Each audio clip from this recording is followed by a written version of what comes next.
Don't walk through the world looking for evidence that you don't belong, because you will always find it. Don't walk through the world looking for evidence that you're not enough, because you'll always find it. Our worth and our belonging are not negotiated with other people. We carry those inside of our hearts. And so for me, I know who I am. I'm clear about that. And I'm not going to negotiate that with you. I will negotiate a contract with you. I will negotiate maybe even a topic with you, but I'm not going to negotiate who I am with you. Because then, and this is, I think, the heart of the book, then I may fit in for you, but I no longer belong to myself. And that is a betrayal I am not willing to do anymore. I spent the first 30 years of my life doing that. I'm not willing to betray myself anymore to fit in with you. I just can't do it. I've just never done anything that's turned out to be valuable that wasn't just scared shitless to do it. Like everything I've ever done that's ever really made a contribution, I have felt alone in doing it and afraid, but alive. Yeah. Well, I think what I have found is that after the first time, and it only really takes one time, after the first time that you opt to brave the wilderness, you pull away from what a group of people thinks. Maybe it's your creative community, it's your critics. The first time you pull away and find power in standing on your own, I think your heart is marked by the wild. I think you belong into the wilderness in a different way, because every time after that, when you choose fitting in over belonging to yourself, it's painful. And so to me, the whole idea is not just navigating the wilderness, which I think every poet and theologian and writer over time has used the wilderness as this kind of a lone journey thing. It's not just about navigating the wilderness, it's about becoming the wilderness. It's about becoming, I am going to be on my own a lot, and it's going to be okay, because there is beauty and strength in that. And it's not that I won't ever find great joy in being a part of something, but I will always belong to and believe in myself first. Vulnerability is defined as uncertainty, risk, and emotional exposure. Can you name one act of courage that you've ever been involved in, or that you've ever even witnessed, that did not involve uncertainty, risk, and emotional exposure? And it's a loaded question, because I know the answer is no, because I've asked it thousands and thousands. I've stood in front of Navy SEALs and Special Forces military personnel and said, give me an example. I want you to try hard to give me an example of courage that didn't require vulnerability. And in 10 years, I've never had a single person be able to come up. I've even had 2 guys come up to me who were in the military that said, we're going to think about it and get with you. Give me an example of courage, even on the field, that doesn't involve vulnerability. If you think you're being brave and it doesn't involve risk or uncertainty, you're not being that brave. This is the passage that changes my life. It's not the critic who counts. It's not the man who points out how the strong man stumbles or where the doer of deeds could have done it better.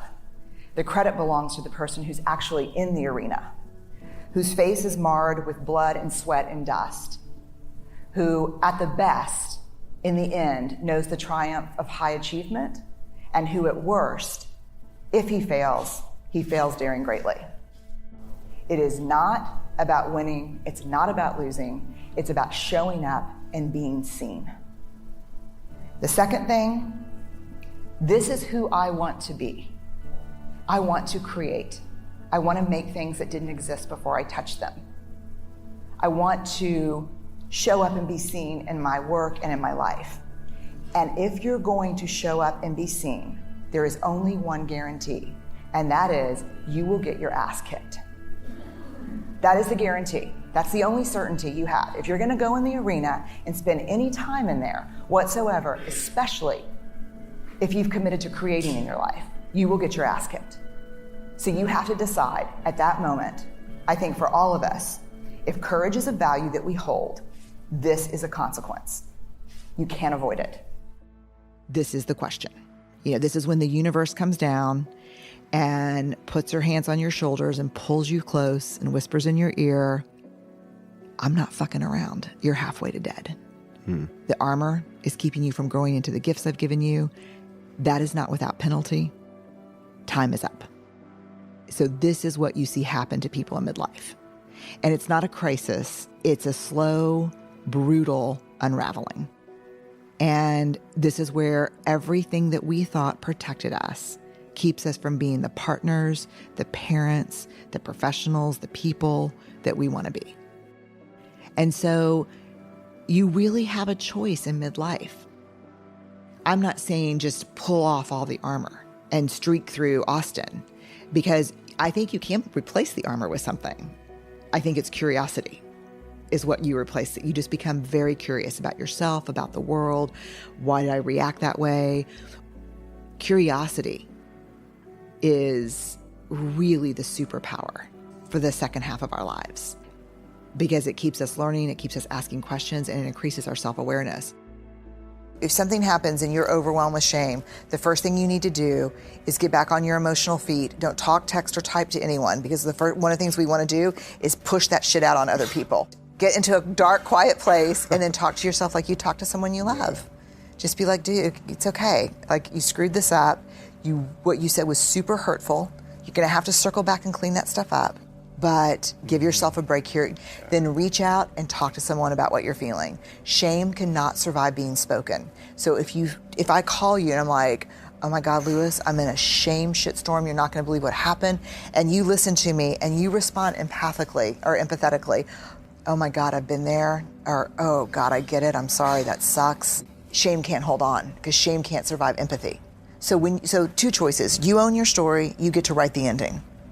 You don't own the story owns you. The thing that I learned about belonging that I think is so powerful and that I cling to as a creative is that belonging is not something we negotiate with the external world. It's something we carry in our hearts. And as it turns out, that the men and women who have the highest levels of true belonging not only find sacred being a part of something bigger, but they have the courage to stand alone. And the reason why art and creativity are going to be so important to our healing and to whatever comes next in our world is every creative knows what it's like to stand alone. And so creatives have this incredible ability, when they find the confidence, to be able to find beauty and value in being part of a creative community, but also the courage to stand alone. And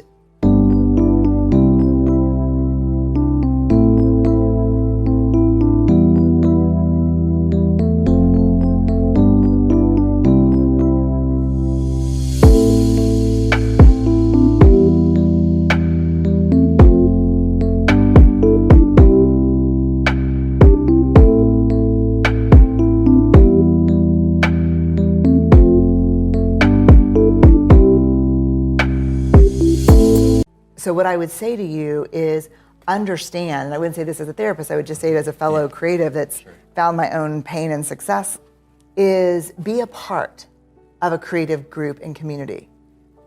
But don't ever believe for a second that you are not going to have to stand on your own.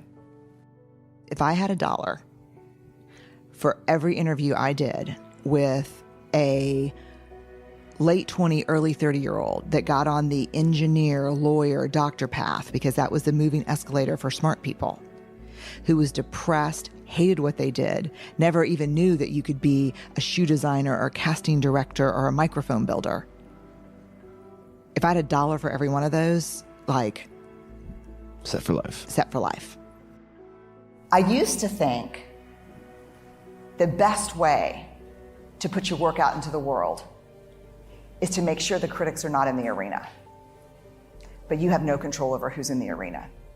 And the best way I have found is to know that they're there and to know exactly what they're going to say to you. The 3 seats that will always be taken when you walk into the arena, when you share your work with someone, the 3 seats that will always be taken are shame, scarcity, and comparison. Shame, completely universal human emotion. We all have it. It's that gremlin that whispers, you're not enough. The other seat that's always taken is scarcity. What am I doing what am I doing that's original? Everyone else is doing this. 150 people are doing it who are better trained than I am. The third seat, always comparison. How many of you ever struggle with comparison? The thing is, I don't care what people think. I don't worry about the critics in the arena. Sends a huge red flag up for me. We're hardwired for connection. When we stop caring what people think, we lose our capacity for connection. When we become defined by what people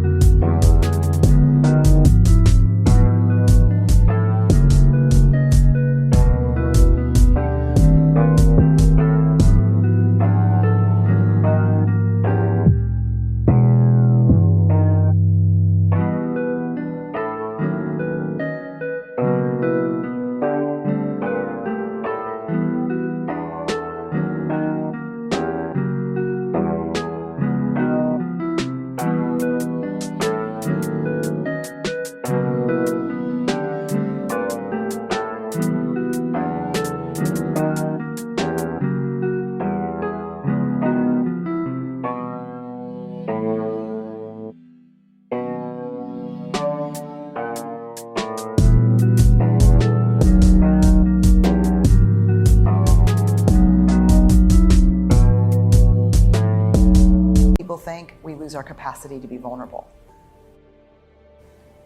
So rather than locking these folks out from the arena, what I'm going to invite you to do is reserve seats for them. The whole idea of the wilderness being those times when we stand alone, and those times when we go out on a limb, the times we walk away from what we know, our ideological bunkers and our beliefs, braving is the tool to help us manage the wilderness. I'll leave you with this. There will be times when standing alone feels too hard, too scary, and we'll doubt our ability to make our way through the uncertainty. Someone somewhere will say, don't do it. You don't have what it takes to survive the wilderness. This is when you reach deep into your wild heart and remind yourself, I am the wilderness.